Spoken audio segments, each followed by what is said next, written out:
Hi, my name is Scott Bilker and I'm the founder of DebtSmart.com and the author of many books on credit card and debt management. Some of the most frequently asked questions that I receive have to do with making the decision to refinance a mortgage. Should I do it? How much will I save? How do I know if the fees are too expensive? How much lower does the new rate have to be to make it worthwhile? How does the new mortgage compare to my current mortgage? How long must I stay in the new mortgage before I start saving money? But before we go any further, I must emphasize that it would take hours to discuss every detail needed to address all possible situations and mortgage refinance options. I will cover many specifics in this video presentation, however, I cannot cover everything. What will be covered is going to be enough for you to make solid, well-informed decisions about refinancing mortgages. This presentation will discuss the right ways and wrong ways to compare mortgage options. That said, let's get started with the main question: should you do it? You should always be thinking about refinancing because your mortgage is probably the most expensive purchase you'll ever make. Notice I didn't say your house was the most expensive purchase. That's because when you took a mortgage, you purchased that money to pay for the house.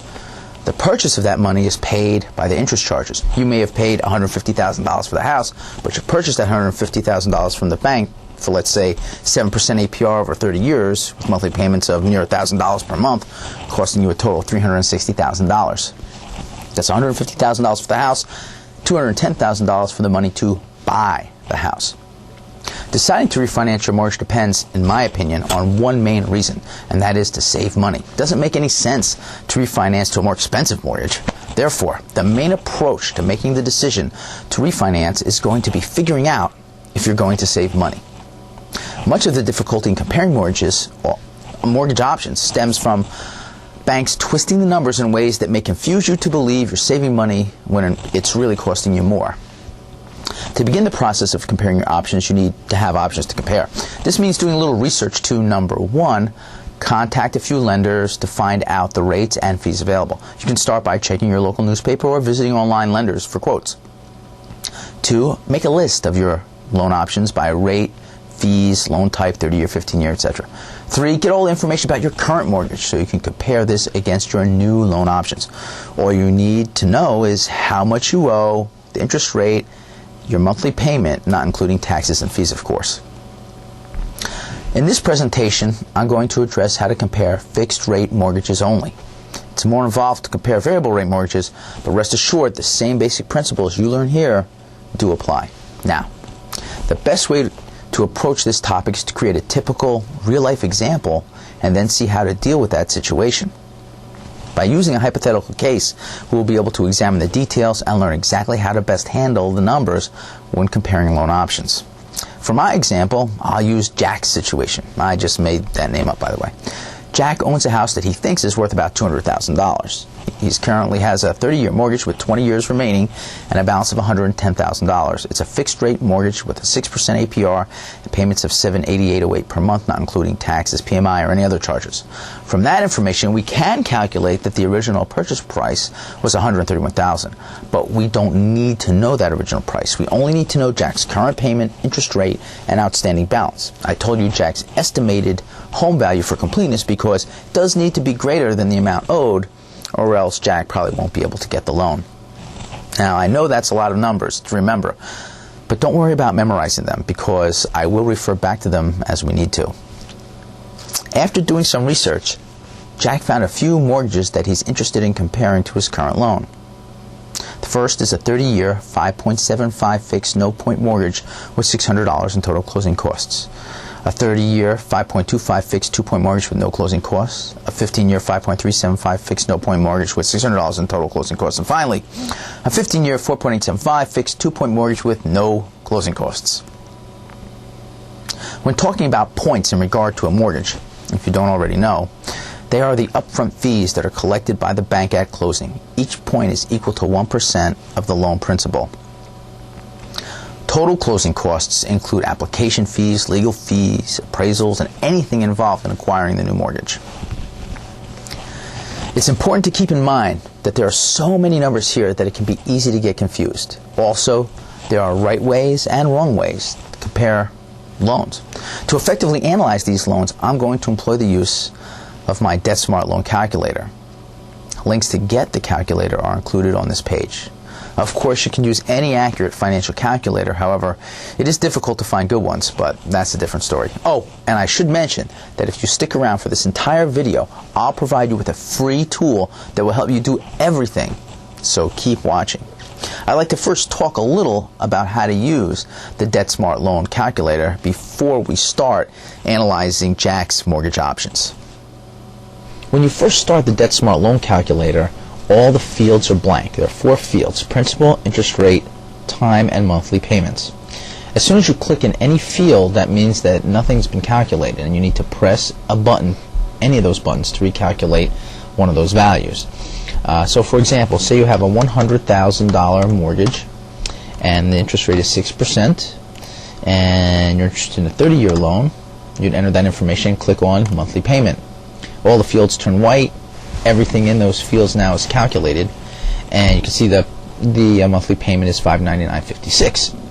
Now you might want to ask yourself, well, if I raise my monthly payment to $650, how long would it take to pay off that loan? You can just enter $650. Notice all the fields turn yellow, and you'll click on the years, and you can see it's 24.5 years. You could also work in months if you wish by just clicking on options, time, months. Notice all the fields turn yellow. Time is now months. Click on the time. 294 months. Let's go back to years. And now let's take a look at this mortgage. So we'll get the number back in years. Now let's calculate the interest rate. Say you wanted to pay, say this loan took 26 years to pay off. Because it's taking longer than that previously calculated value, this interest rate should go up. If we click on the interest rate, we see that it goes up. So we're going to use the DebtSmart loan calculator as a tool to figure out true interest rates, true payback amounts, accurate principal amounts, any one of these loan parameters. Let me give you one more example. Well, let's look at the one that we have that I've been using so far. The interest rate is 6%. The time is 20 years remaining on the loan. It's a $110,000 balance. What's the monthly payment? $788.08. How much was the original loan in this case? Well, the original loan had 30 years worth of payments at that rate. So what's the principal? $131,445.14. You're going to find the DebtSmart loan calculator is of great value in calculating everything to do with your loans and uncovering the true costs involved in mortgages. Now let's see how Jack makes a mistake in comparing mortgages. Jack calculates a monthly payment of $641.94 for loan option number 1 using the DebtSmart loan calculator. That's a $110,000 balance for 30 years at 5.75%. Jack's mistake is that he believes he's saving $146 per month over his current monthly payment. Well, that is certainly not the case. Jack's approach is the wrong way to compare that loan, and here's why. Jack didn't include the closing costs in the calculations. That loan cost an additional $600, and he did not use that number anywhere. Jack didn't take into consideration that he has 20 years of payments remaining on his current loan versus 30 years of payments on the new loan. And Jack didn't look at how much money he would owe at specific points in time. He didn't compare the unpaid balances in the future. These mistakes mean that Jack is easily tricked by the math. Say he was analyzing a 7% fixed 30-year loan. The monthly payment for that is $731.84, which is less than his current 6% $788 per month loan. Obviously, the 6% loan is probably better than the 7% loan, and it is. So why is the monthly payment less for the 7% loan? Because the payoff times are different. When you make the payoff time 20 years, the 7% loan has a payment of $852. This makes it clear that the 6% loan is best with a $788 monthly payment for the same time period. Now that we've taken a look at the wrong way to compare loans, we're going to spend the rest of our time comparing loans the right way. Step 1 is to simply compare true interest rates to get an idea of the overall cost of the loans. The true rate of a loan takes into consideration all fees that are associated with getting the new mortgage. This value is easy to understand as well as easy to calculate using the DebtSmart loan calculator. Let's start with loan number 1, the 30-year 5.75 fixed no-point loan with $600 in total closing costs. Well, the principal amount is $110,000. The interest rate's 5.75. It's a 30-year loan. So the monthly payments are $641.94. But here's the thing. You don't get $110,000 to work with because you have to pay $600 in closing costs. So to calculate the true rate, we're going to subtract that $600. So you really get $109,400 to work with. You're paying $641 a month for 30 years. Really, this is the amount of money you get to keep. So what's the true rate?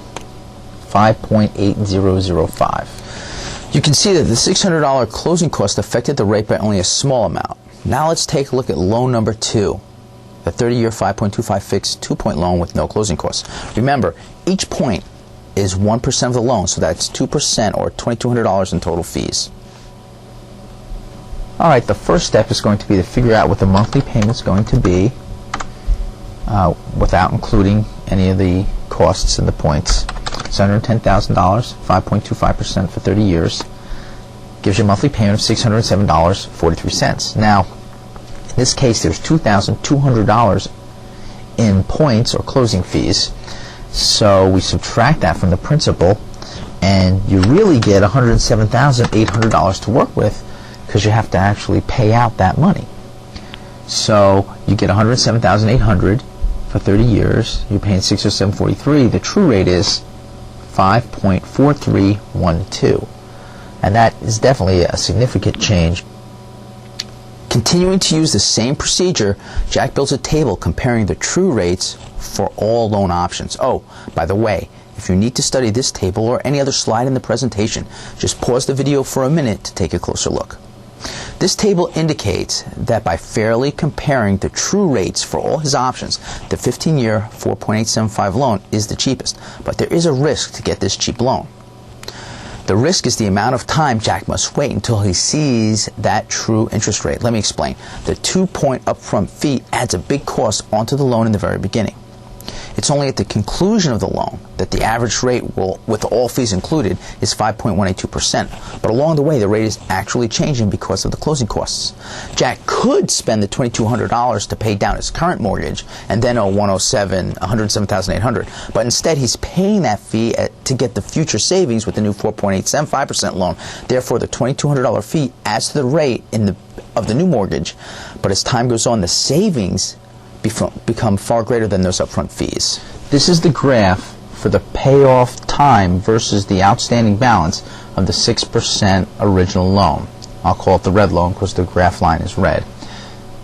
You can see here that it doesn't start at $110,000, it starts a little less, and that's because Jack could take those points that he's applying towards his new loan and actually pay down his current loan by that same amount. So he could make one payment of the $2,200 and then he'd owe $107,800.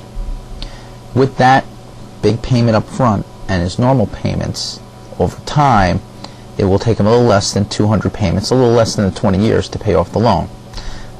You can see here what the unpaid balance is at any point in time. For example, right here, Jack owes $80,000 after 73 payments approximately.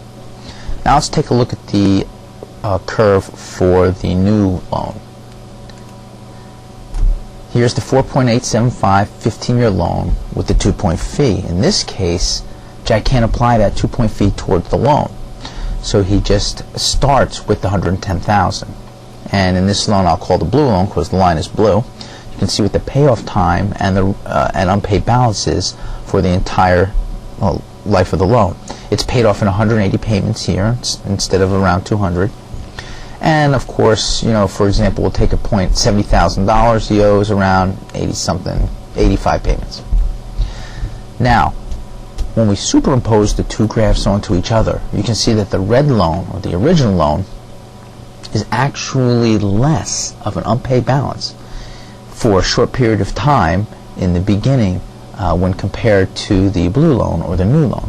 That's because the points were applied instead to the outstanding balance of his current loan. So it's in this region here that it would still be better for Jack to pay on his current loan, because he would owe less in this amount of time. For example, after 10 payments, he still owes less than he would if he had the new loan.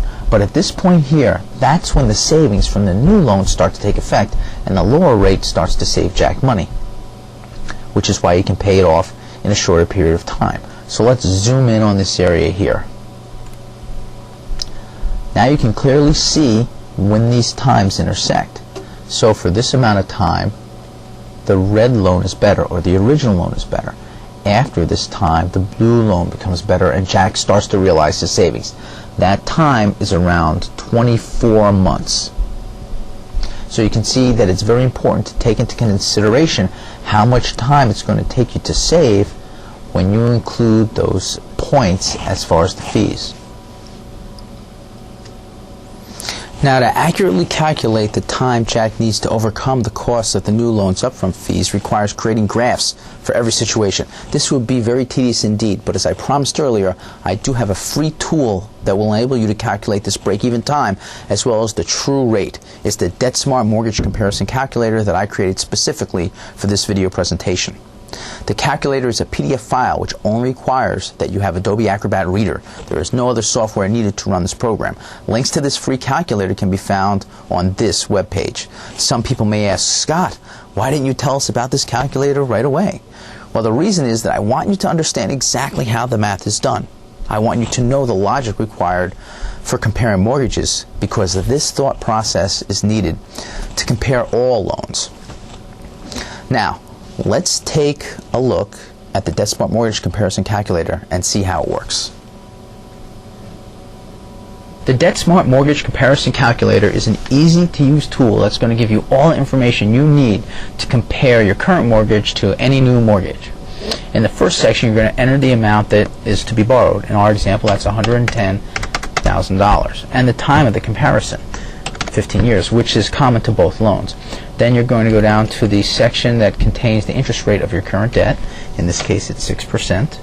And then you'll go down to the section for the new mortgage and enter that rate, which is 4.875, and the total closing fees, which in this case are just the points at $2,200. After you enter that, you can scroll down to the conclusion area, and in the conclusion area you'll see that the true APR for the new mortgage is 5.182% after taking all closing costs into consideration. The monthly payment for the new mortgage is $862.73, and the new mortgage is better than the current mortgage after 24 payments.